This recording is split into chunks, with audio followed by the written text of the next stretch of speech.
Welcome to our program today. I want to thank you for joining us. I'm Professor Larry Jacobs, and I direct the Center for the Study of Politics and Governance at the University of Minnesota's Humphrey School of Public Affairs, which is sponsoring today's program. Before we begin, I want to just draw your attention to the Q&A button at the bottom of your screen. This is your opportunity to weigh in with great questions. We love the questions. As you'll see, they're a very important part of our conversation today, and we're going to get to as many as possible. Let's begin today's program, Minnesota's growing political diversity. Today's conversation comes at a particularly critical moment in Minnesota and the sobering conversations about political representation.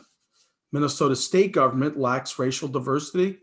The number of Black, Indigenous, and people of color are relatively small to capital, even with recent elections.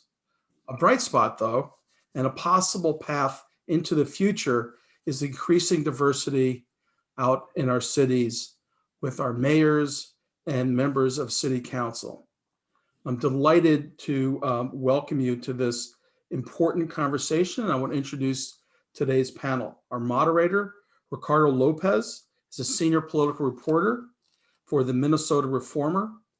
Mr. Lopez previously reported for the Star Tribune, covering local and state politics. Councilmember Nadia Mohamed was elected as the at-large B council member in St. Louis Park in 2019. She is St. Louis Park's first Muslim, first Somali council member. Councilmember Mohamed came to St. Louis Park at 10 years old when she was a refugee. We're also delighted to welcome Najwa Massad, who was elected mayor of Mankato in 2018. She's the first woman elected as mayor in Mankato. Mayor Massad immigrated to Mankato when she was 5 from Lebanon, has been involved in her community for a very long time. Mayor Regan Gonzalez was elected mayor of Richfield in 2018. Mayor Regan Gonzalez is the first Latina mayor in the history of Minnesota. Before being elected mayor, she served 2 years as a Richfield City Council member and is a recipient of the 2019 George W. Bush Foundation Fellowship. Thanks to all of you, and I will now turn the program over to Mr. Ricardo Lopez. Thank you so much, Professor Jacobs. Welcome everyone today. I'm really excited about this conversation and especially this fantastic group of panelists. When Professor Jacobs reached out to propose the topic, I was really excited as a political reporter in the state who has covered racial diversity in Minnesota since at least 2014.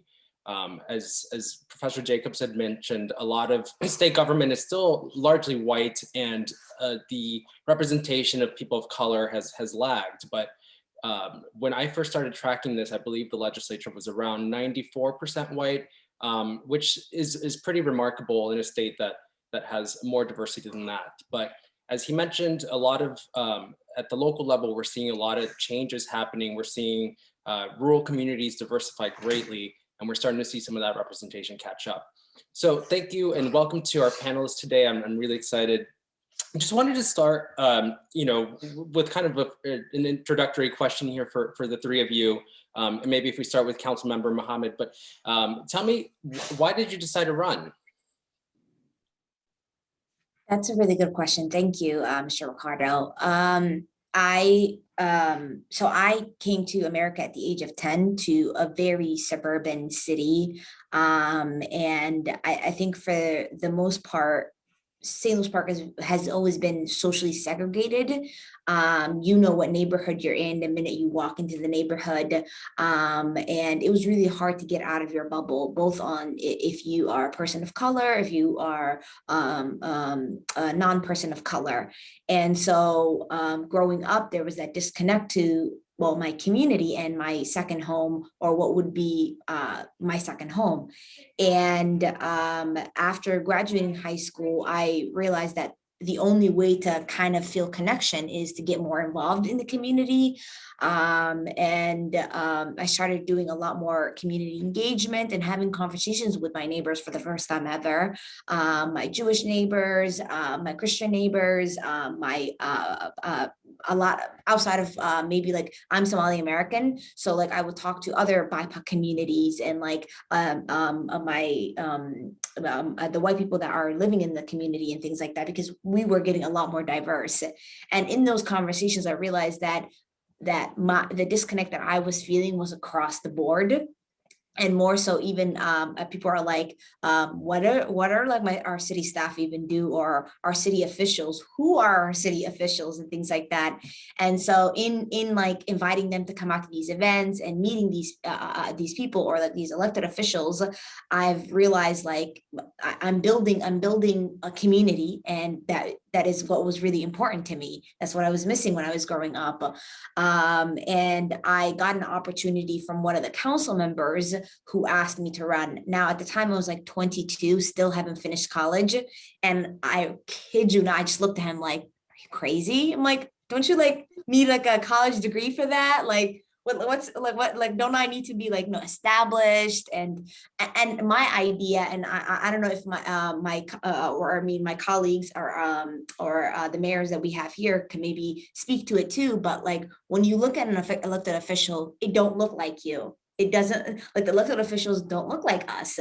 And so I was like, I'm not white, I'm not established, I'm not middle-aged, like I am nothing that I see on the council. And he was like, that's exactly why we need you. And so I was ripped a bandage. And so that's why I ended up running. Politics was never the answer for me, but it was a way for me to build that community and to find true connection with my second home. But yeah, that's why I ran. Thank you. And Mayor Massad, tell me about your decision to enter politics. Thank you, Ricardo. Well, it's very interesting, not too far from what Nadia was saying. I was at a meeting, a Greater Mankato Growth meeting, and we were talking. And at that time, the former mayor, Anderson, had said that he was not going to run. And one of the gentlemen looked at me and they said, Najwa, why don't you run? I looked at them and, are you crazy? Because I did run twice before for city council and I didn't make it. So I thought that part of my life is gone forever. And then he said to me, think about it. Think what you could bring to Mankato, who you say the city that you love. What can you do? So I did. I left and I went home and I'm still thinking he's crazy. And then sat home sitting outside and I thought to myself, okay, why are they asking you to become mayor? And then it was just like a light bulb that just turned on. First of all, I'm a woman. I'm an immigrant. I'm a business owner. I'm a mother. So first step, immigrant. I know what it's like to come to a country where you don't speak the language, because I watched my mother and father struggle. I can't say that I struggled because I was only 5 years old, but I saw my mother going to a grocery store, not knowing what she wanted, how to say it. So I knew the hardship of my father trying to find a job because he did not speak any English. So that part I could connect with people that came from abroad that were not born in America and did not speak the language and so forth. So that part I knew what people went through. Second of all, a woman in this society is much better than it was 30 years ago. 35 years ago when we opened our first business restaurant. So I knew the struggles that women had to go through to prove themselves or to reach the certain goals that they had in their mind. As a business owner, again, that connects with that. The struggles that you have being an immigrant, because my husband came from Lebanon, did not speak any English. And when we opened our first restaurant, he's a master chef. He stayed in the back. But when we first came to the United States, I say this story a lot. No one would hire us. I left when I was young, got married, and I came back. We had our oldest daughter, Murray. Trying to find a job was impossible. First of all, I could speak the language. I mean, you can't tell that I'm not American, but I didn't have any experience and they would not hire me. John, who's a master chef, McDonald's wouldn't hire him because he couldn't speak the language. So no one gave us that first step to be able to come. So I understood how hard it is to be able to step into a business. And so when we opened our restaurant, we hired a lot of our employees were people that couldn't speak very much English. We were known as the International Kitchen in the back because nobody spoke that much English, but we all connected and somehow everything worked. As a mother, I know what it takes to bring up a child in a city. I know what I want for my child. The schooling, I want the best school for my children. I want to have them have the opportunities that other people couldn't have, for example.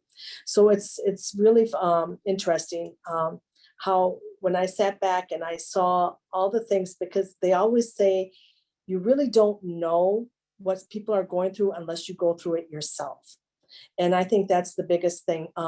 So I understood all those different aspects of my community as Mankato, the immigrants that are here, business people that are trying to start opening their own business, parents raising their children, wanting only the best for their children.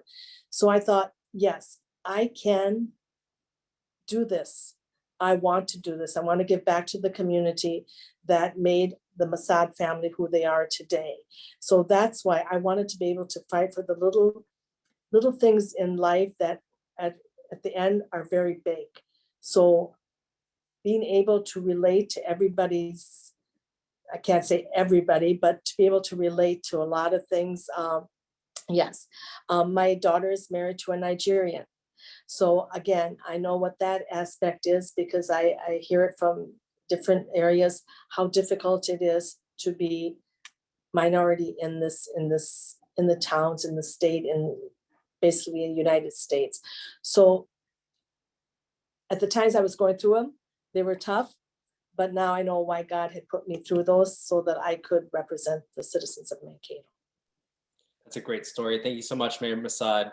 And Mayor Regan Gonzalez, tell us a little bit about your path into politics and how you decided to run for office. I would say just listening to my colleagues share their story, it's so inspiring to me to hear their stories. And in many ways, mine is very similar, but what you see with all of us, and this is one of the reasons why I'm in office, is it has to do with our identities and who we are. And my father is from Mora, Minnesota. He grew up on a dairy farm, and my mother is an immigrant from Mexico City, and they came here to this country right before I was born. And so I was born here in the Midwest. And as women who are strong women leaders, and sometimes we're the eldest in our family, you know, and we have these identities that have multiple cultures involved. We're constantly negotiating, translating, building bridges across different groups of people. And you can hear that in each of the stories today. But you're a natural leader. You become a natural bridge builder because you're constantly having to play that role because that's who you are as a person. And so I think it's just a part of who I am, is to be a bridge builder. And I think we see that so much with a lot of our women of color leaders, is that we are natural born leaders because of that identity that we have. And second, my passion is public health and advancing racial and health equity. And we have some of the worst inequities in the country, in the state of Minnesota. And that's true in educational outcomes, home ownership, you know, the wealth gap. And when you think about who can really impact those areas in our community, it's our local officials. It's the level of government that's closest to the people. And, you know, I, like Nadia, like Councilmember Mohamed, politics was really not necessarily the impetus. And actually that sounds like that's true for the three of us, but it was really about having that identity as a leader and a bridge builder and wanting to make a difference. And this was a vehicle to make that happen. So I decided to run, and like my colleagues here, you know, maybe I didn't think that I was ready or the right kind of person. And really what we're here to tell people and prove is that that's not the case. We all are extremely strong leaders.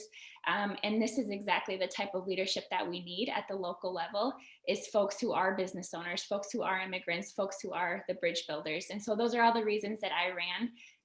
But what I've learned is that this is exactly the type of leadership is everyday people who want to come to the table and bring their experiences. Thank you so much.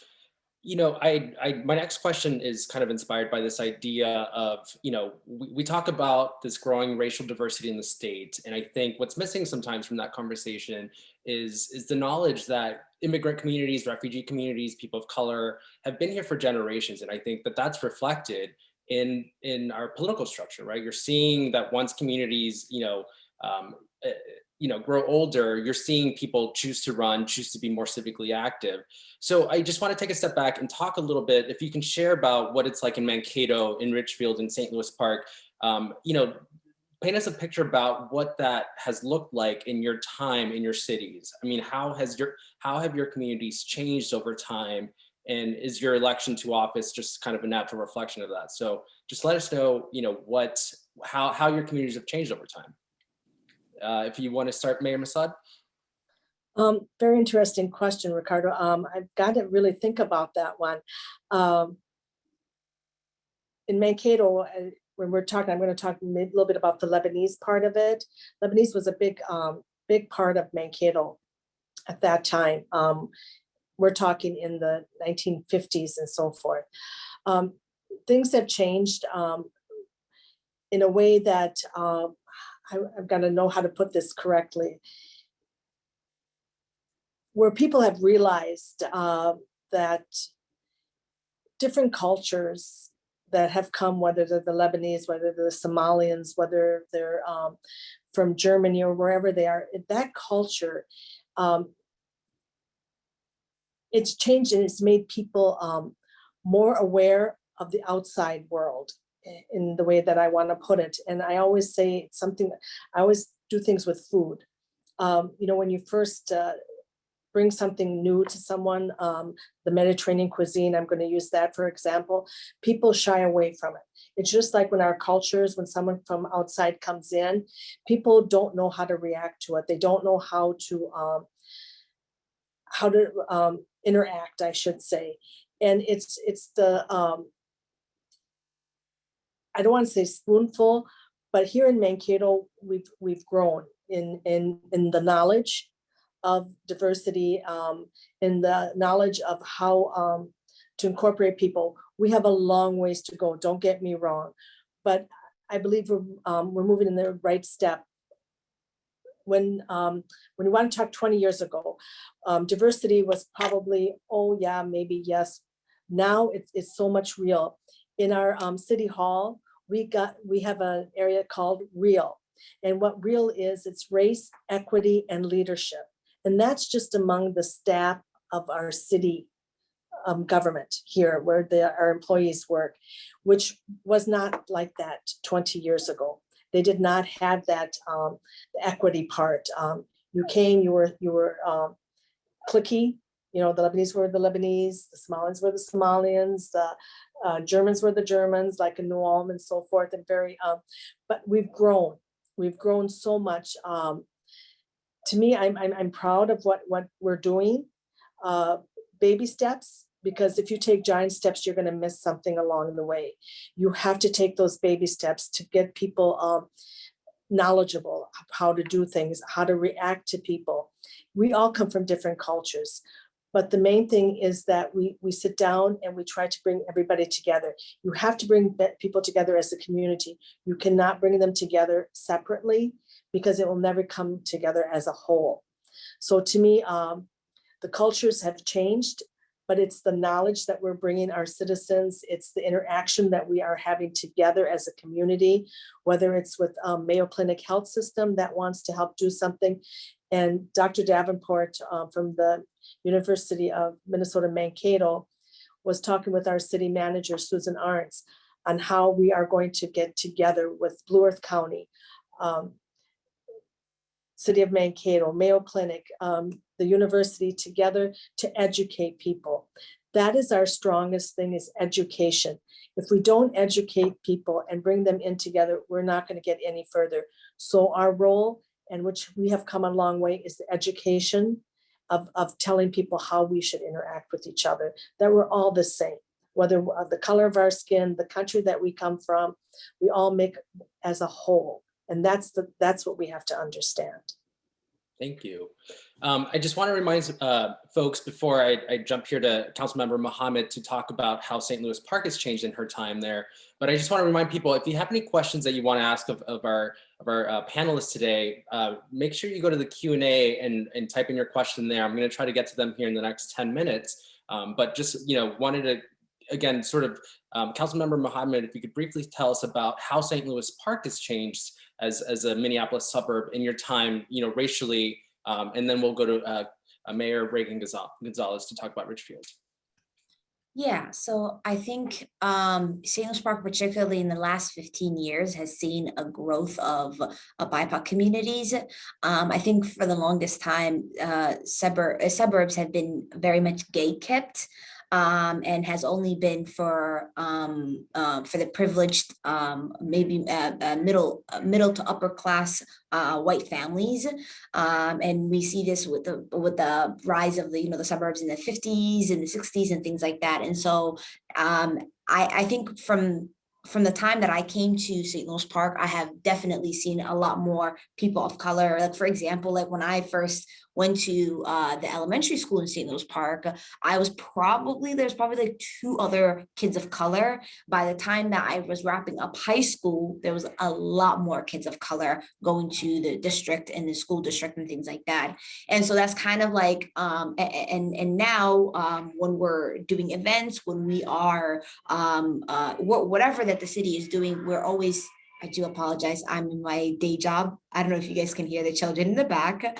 But anyways, and so now you can even see that whatever that the city is doing, we're purposely asking, who is it benefiting? Are we reaching all of our audiences? Are we reaching our BIPOC communities? And so that has to be because the population have grown, and now that we are large enough not to be ignored, while we're asking these questions and we're making it part of our policies and ordinance and things like that. But I would definitely say because we are a suburb of Minneapolis, we're definitely not as diverse as Minneapolis. But I think the interesting thing about diversity is it means nothing if we're not inclusive. It means nothing. It just means that we have more people of color. If they're not part of our day-to-day decision making, if they're not sitting at those tables, if they're not part of the community, then we just have diversity, and that doesn't mean anything. And I know that Mayor Gonzalez and Mayor Massad might agree and I can't speak for the rest of their council, but I am the only person of color on my council. That means I'm one vote. And that means that I can't be the only one doing racial equity work, or I can't be the only one that is speaking for a whole lot of BIPOC community, because that is a plethora. And they all have like different stories, and they have different needs, and they all need to be met. And so the city really takes the time to, the past 5 years, I would definitely say, really took the time to get to know our community, to look for some of our strengths, some of our weaknesses or opportunities, areas of opportunities, and act on it, and actually make policies that put our mouth where our, I should say where our money, put our money where our mouth is, basically. That's the saying. Sometimes I'm forgetting like Minnesota sayings or American sayings, but I think that's the saying, where basically we're walking the walk rather than just talking.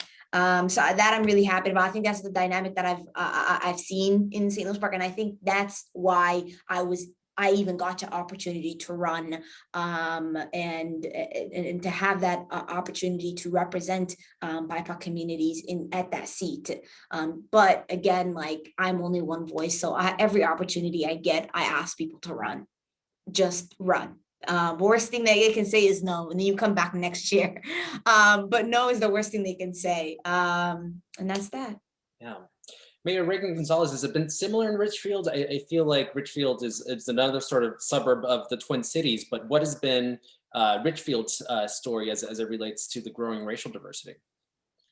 I think the community of Richfield is very similar, like to communities in suburban Minnesota and greater Minnesota. And oftentimes folks might lump cities like St. Louis Park and Richfield in with Minneapolis and St. Paul and think that we're more like those two cities than we are with Wilmer or Worthington. But I'll tell you, I actually think our suburban cities are much more similar to the cities in greater Minnesota than we are to Minneapolis and St. Paul. So we are communities that may be smaller in size, obviously, than Minneapolis and St. Paul, but we have a quickly changing demographic. You'll look at our schools in Richfield, we have 72% of our students are students of color. And I think what people think of when they think of the suburbs or Richfield is an older white community. And those were the families that came to Richfield and really developed the city. When after World War II, folks came to Richfield and settled and grew their families after the war. And while that is a very important part of our community today, it is absolutely changing, and it's much more diverse than that. And so we see in Richfield, we see the airport and the Mall of America and the service industry along 494, which is the most traveled corridor in the state of Minnesota, right in Richfield, or places like Best Buy that are really attracting people from all over to come who want to call Richfield home. It's accessible. We have great schools. We're close enough to Minneapolis and St. Paul, but we're not right there in the middle. It's a little more affordable than those two cities. But you see that that's the case in a community like Wilmer or places across the state where people are going because of places of employment. And we have a lot of communities of color, immigrants and refugees who are revitalizing our schools, revitalizing our downtowns, building community organizations and efforts. And I would say it's a very exciting time to be leading in that space where we have a cultural and generational transition of leadership across the board. But also it's very difficult because we have a lot of systems in place that were designed in our state and in our city to really benefit that demographic of middle-class white families. And with this shift, we see that we really need to make sure that we're diversifying our leadership across all areas. And I just feel very proud to be here with these two tremendous leaders, to be part of the changing face of leadership and hopefully encourage other people to be a part of the changing face of leadership, because we really do need to pave the way for a future that is more equitable and is more inclusive. And obviously I'm very biased, but I wholeheartedly believe that that's done at the local level. We are nonpartisan in nature with our positions. I'm very proud to be a nonpartisan mayor. And that means that we get to focus not on a party and the agenda of a party, but on working with our neighbors and thinking about what are the solutions to the problems that we have in our own backyard and putting community first. And so we just have this tremendous opportunity. Our levels of government are more horizontal than state, than county level, obviously, than federal. So we can be much more nimble.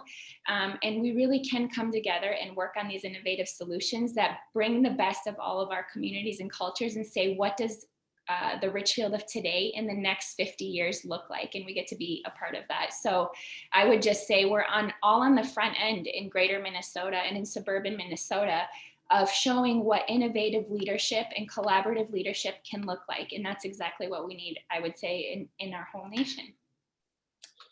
Thank you. I'm curious about, at the outset, we talked about sort of how at the state government level, we're still seeing racial diversity lag in elected positions. But, given the three of you are in local office, I'm just curious your thoughts on whether your election or the election of other Black, Indigenous people of color at the local level, is that a pathway for state and federal office? And, I'm news reporter here, so I'm not necessarily asking you to make news, but I'm just curious whether your experience now would make it more likely for either of you potentially to run for a higher office, and just, is local office a pathway for people of color?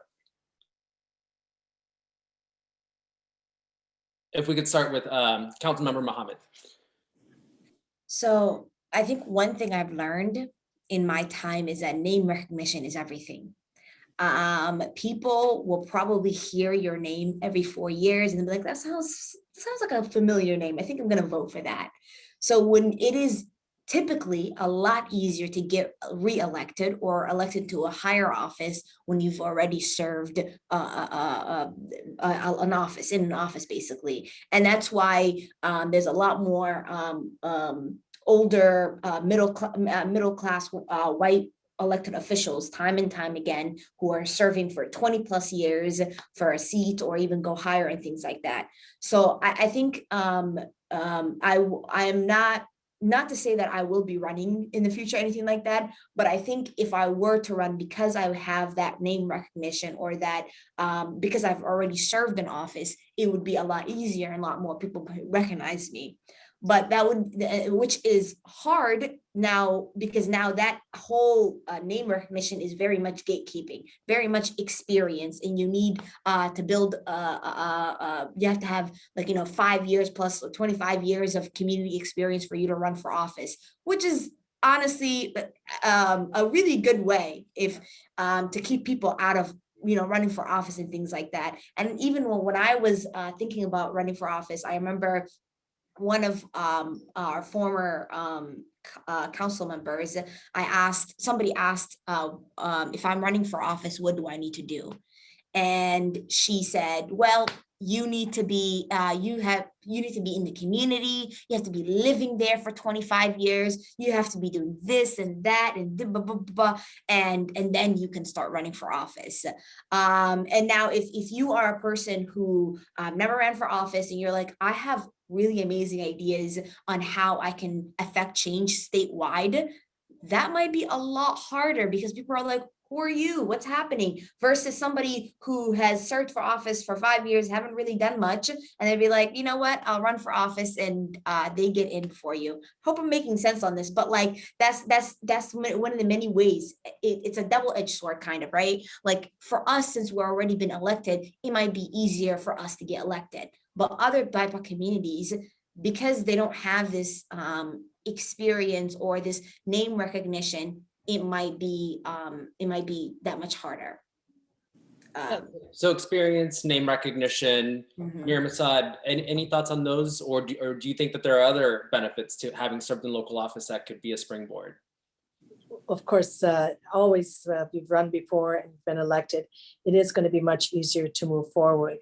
But unlike my two young, beautiful Mayor Gonzalez and Nadia, I'm older, so I like the local level. So that's, but what I do believe is that by becoming the mayor, whether it's Mayor Gonzalez or myself, which is in the little bit the higher local government, is that we have showed other women, even the younger generation, that if you strive for something, you're going to do it. At first, there was never a woman mayor in Mankato.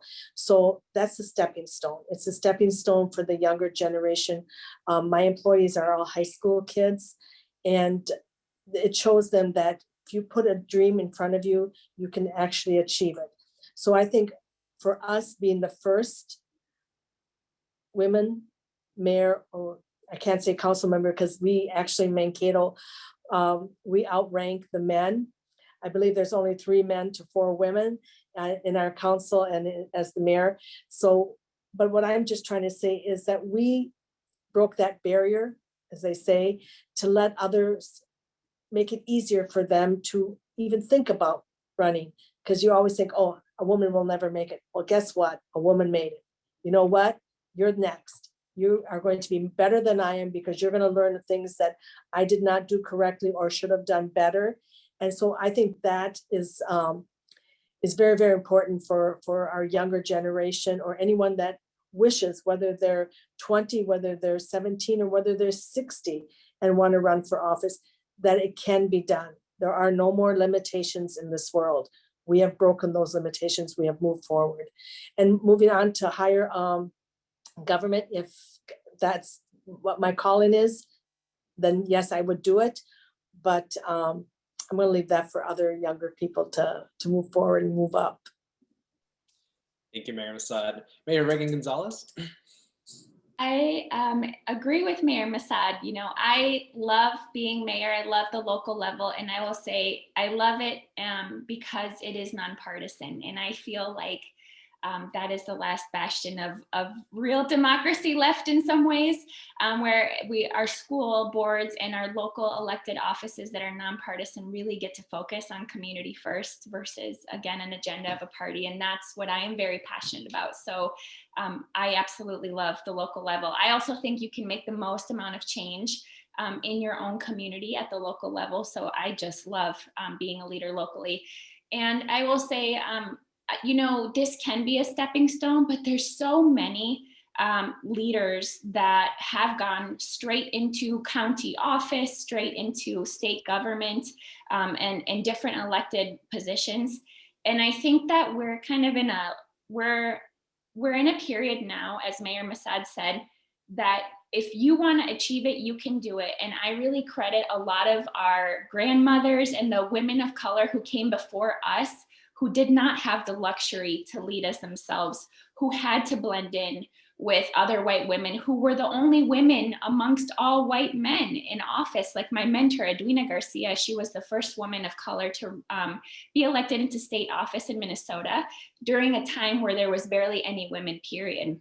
And so, or Patricia Torres Rey, there's so many that have mentored me. And a lot of them had to sacrifice their identities, just like our parents had to sacrifice so much so that they could build a successful future for their children.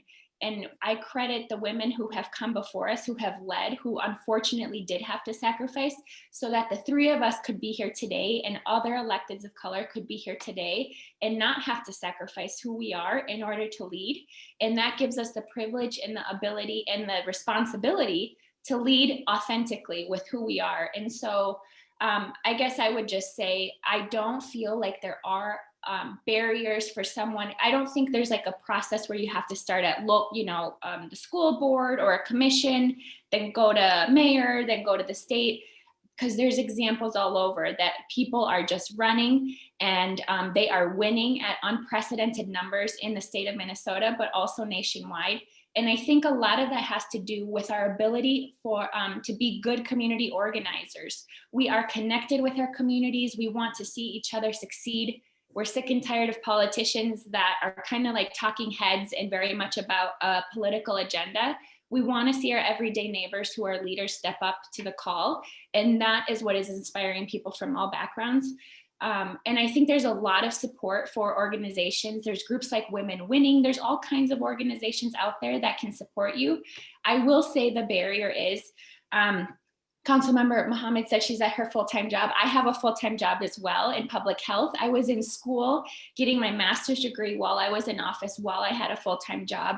A lot of us have families. We have multiple responsibilities because we're not just a leader in one sphere in our lives. We're a leader in many different areas. And I think that can sometimes be a barrier. I'm not independently wealthy. I'm not retired.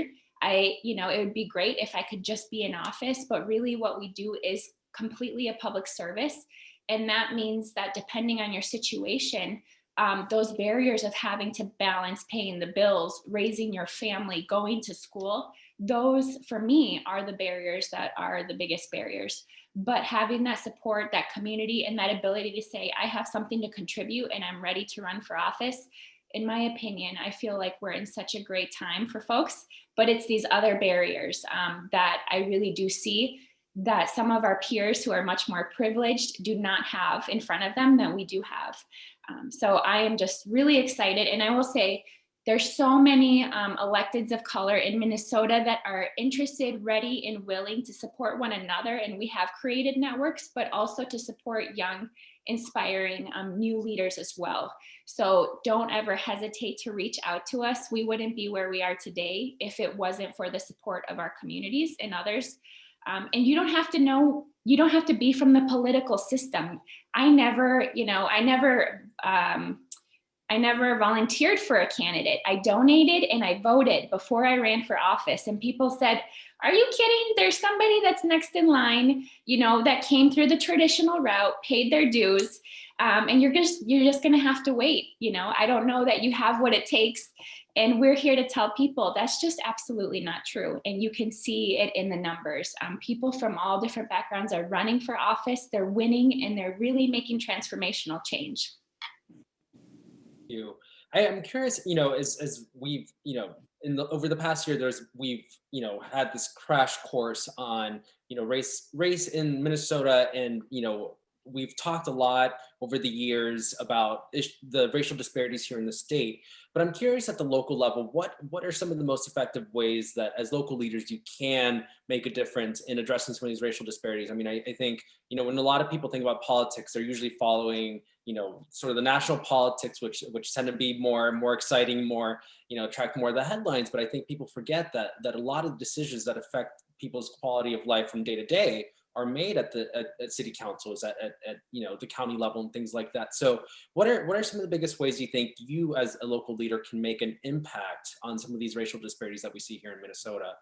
Mayor Massad? Thank you, Ricardo. I truly believe that, for example, our public safety, I'm just going to go with that. We have a public safety board, but many years ago, it used to be all white people, white males that were on that board. But getting the diversity involved, now I'm proud to say that on our public safety board, we have Latinos, we have people of color, we have the white, we have public safety, we have people that are business owners. So it's a diverse part leading that. So that's, so you're not just sitting as one person, like Councilmember Mohamed said, it isn't just one voice anymore. It's a multiple voices to be able to speak. So to me, that's really important, is in each board or each committee or whatever it is, cannot be just a single race. It has to be a diverse. And Mankato is working on that very, very much. And I'm sure Richfield is, but that is the most important part. You have to have voices at the table to be able to make a change. If you can't do that, if you can't get that diverse board or committee, then you're not doing it right. And as a local government part, we can be a strong advocate for that. We can say to our city administrator or city manager, let's look at that. This is what needs to be done. So our voice is very strong. And with that strong voice, we're the ones that have to lead and encourage. And I don't want to say the word demand, because we can never demand anything, but put them in the right path, get that diversity, get that equity in every part of our committees, in every part of our communities, not just one certain area. You have to have voices. And like Councilmember Mohamed said, not just one voice. Can't be just one voice for color. It has to be 2 or 3. It can't be just one for Latinos. It can't be just for you have to get a diverse so that each one understands each other's problems, their concerns, and be able as a committee to be able to work on it, to let others, because they're the ones that are leading us. They're the ones that are spreading it and giving it to us. But as leaders, we have to make sure that every area is covered. That's how I believe. Councilmember Mohamed, how do you think, as a local official, you can make a difference in whatever racial disparity is experienced in St. Louis Park? Yeah, so I think first of all, I just want to say Mayor Gonzalez, or what you were saying earlier, completely agree. That was amazing. So thank you. But I would definitely say I think because as a community for the longest time, we've set us a system that worked for the people that lived there for the longest time, right? And there's again were the middle to upper class white families that lived there, and so now we are at the intersection of trying to figure out something new and trying to keep what works and what doesn't, trying to figure out what works, what doesn't, and asking really important questions. And if you are trying to address any sort of equity, whether that is racial, economics, housing, whatever it is, important questions to ask is, who is it benefiting? Who are we leaving out? Who is part of the decision making? And are they there because what? a lot of the times I've been in a room where I'm invited to come sit down at the table, but my voice is dismissed time and time again. And I am again there as a token, as part of a tokenism scheme, whatever. My picture is taken, I'm sitting there, but my voice is not heard. And then later on, I will be pointed at as an example. Oh, well, so and so was there in that room, so yeah, the plan was very equitable, right? When I was clearly, and I'm saying, and this is not equitable, this is not what's happening. And so we, like, I think as a city, we're really trying to figure out what, like, what's working. Like, for example, I would say our housing is very expensive. St. Louis Park is very, very expensive. And what we consider affordable is not what our immigrant families, our low-income families, our working families consider affordable. And we're trying to build wealth amongst our BIPOC communities. And we're no longer just, I guess renting is an important aspect of affordability, but so is home ownership. And so that's one of the things that we're redeveloping or rethinking our system or our policies and things like that. And those are the things that I keep getting pushed back on, where it's no, like, what used to work does not work. The people who are living there, who are trying to buy homes, do not have wealth passed down from their grandparents and their parents, and there's no wealth to be passed down. They are now just starting out to create their wealth. And so how do we as a city come together and help with that? And then same with the schools and whatnot. Are times that where simple as like the times that where the city holds community conversations. Are we on what on I guess whiteness standard, or the standard where it's anytime after 9 to 5, anytime after 5 o'clock, basically, not knowing that a lot of our working families will probably be working the night shift or the afternoon shift and things like that. So just things that just never, people never put into consideration are now our issues or our barriers. And we're constantly trying to meet those needs and meet people where they're at versus waiting for them to come to us.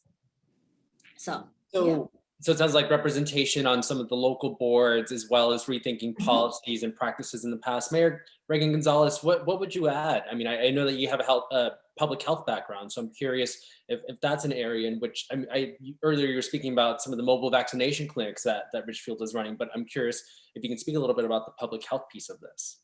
Yeah, so I'm a total public health nerd by day and a Leslie note by night. That's how I identify myself also. We have very intersectional identities, all of us, but those are two of mine. And I will say, as a public health nerd, and what we know, the science tells us that 80% of what actually creates health at the individual level or at the community level literally has nothing to do with the healthcare system. It's social determinants of health. And so what that means is, where do we live? What's the color of our skin? What's the level of our education? Do we feel connected to one another? And you think about all of those things that actually impact our health. 80% of health outcomes are driven by these social determinants. And it is the changes that we're making at the local level. I'm sitting in my home right now, and there's so many things at the city of Richfield level that I am benefiting from, like some of the best quality of water in the state of Minnesota, like amazing, great roads. I live close to multiple parks that I can walk to. I have a trail next to me. I have a neighborhood that has so many different folks from so many different ages and backgrounds. These are the things that actually impact health. And these are the things that local communities get to determine.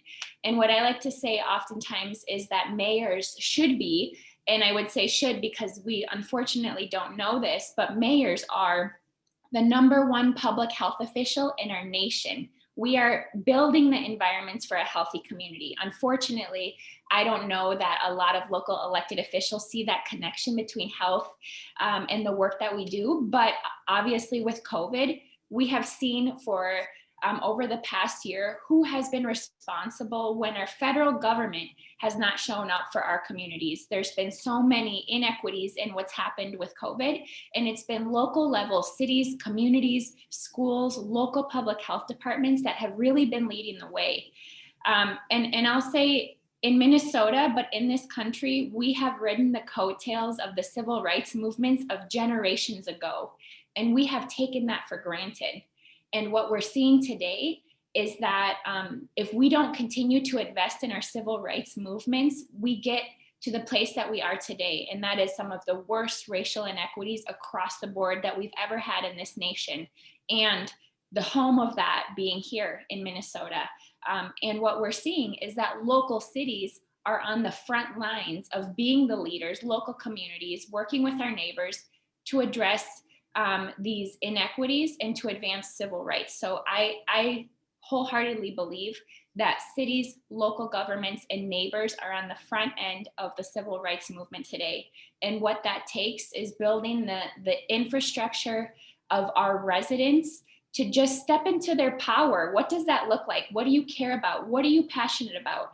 And providing those spaces where people can connect.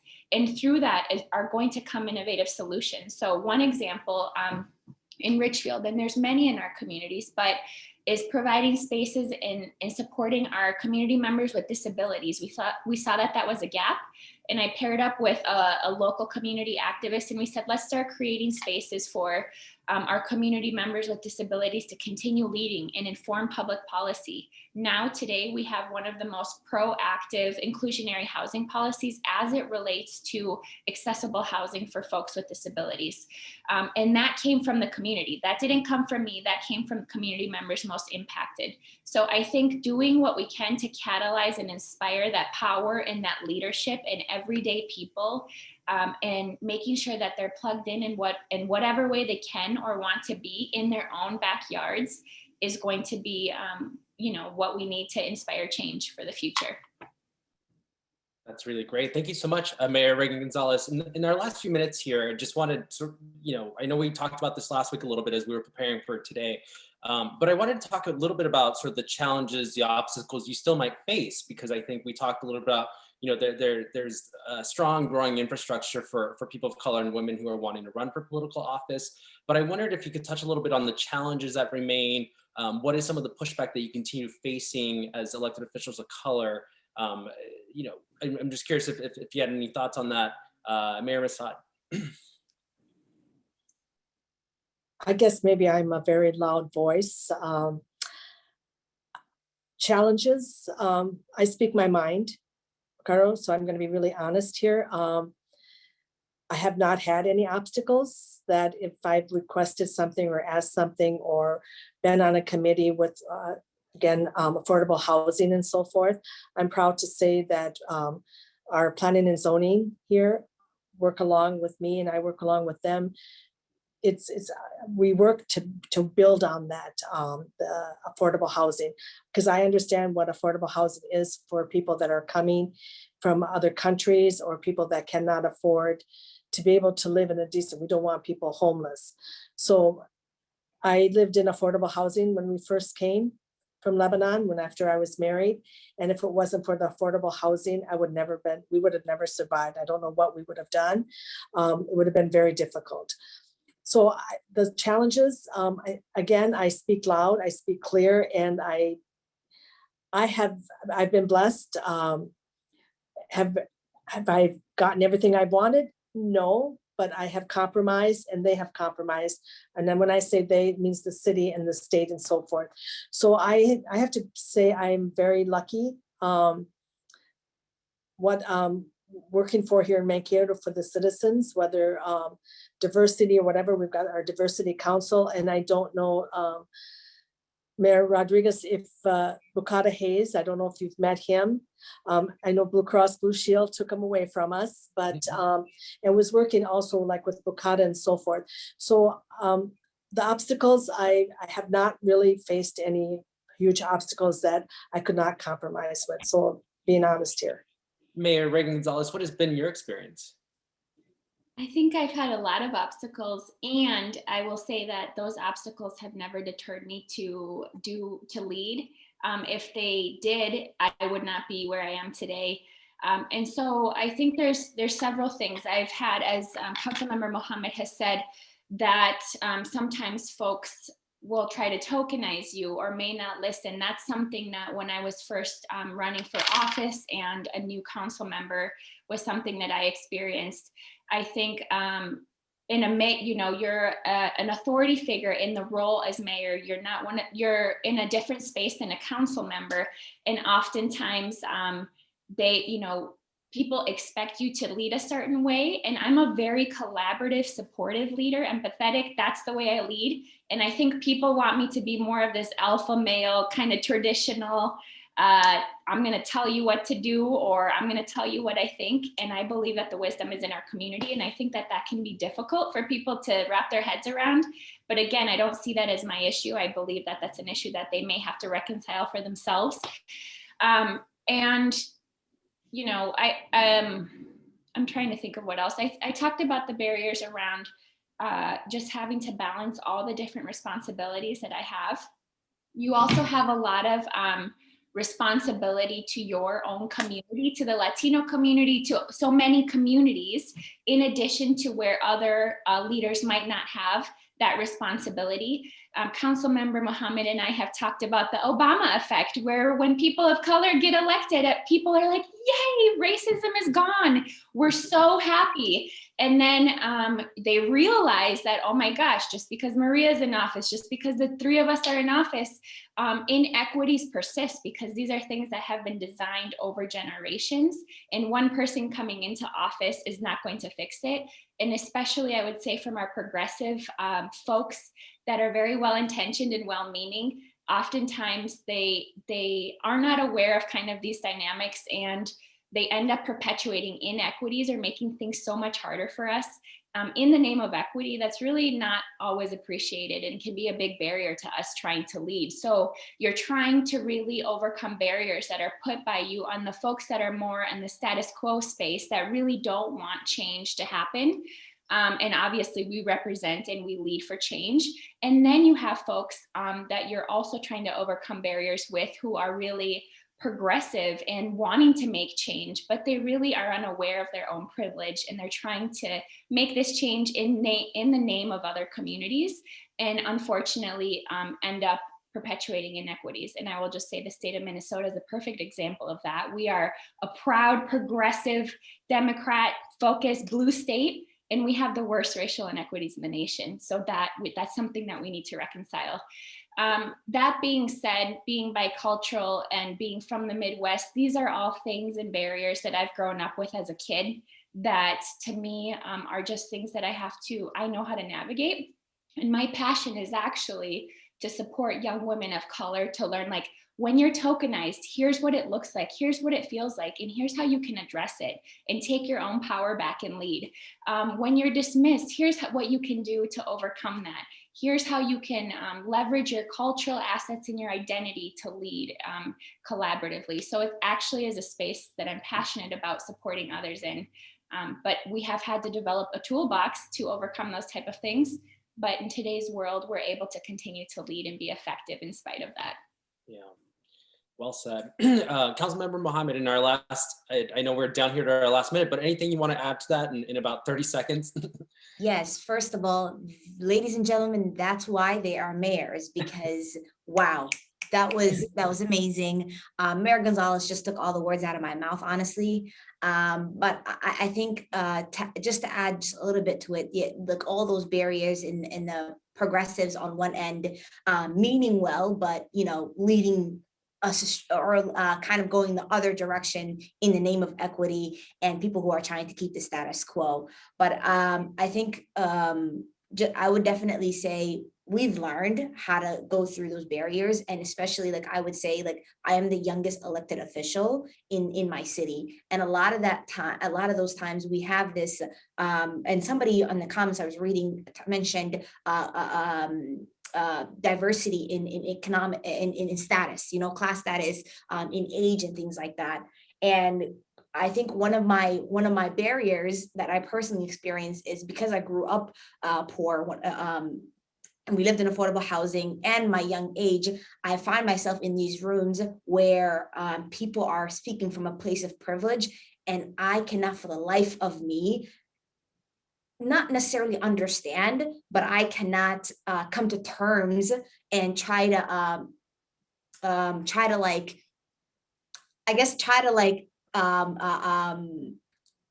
not sympathetic, but I'm blanking on the word, but try to meet them halfway, basically, when I know in the same breath that they're saying, they're talking about utilities, they're talking about sidewalks and things like that. I know somebody who, because of COVID, they lost their job and might not be able to pay rent the next month, and that their rent is adding up or accumulating, and are trying to figure out what to do with their kids' daycare and things like that. Things that are more like, for me, that's something that I personally have seen or I've experienced, or I'm coming from a lived experience.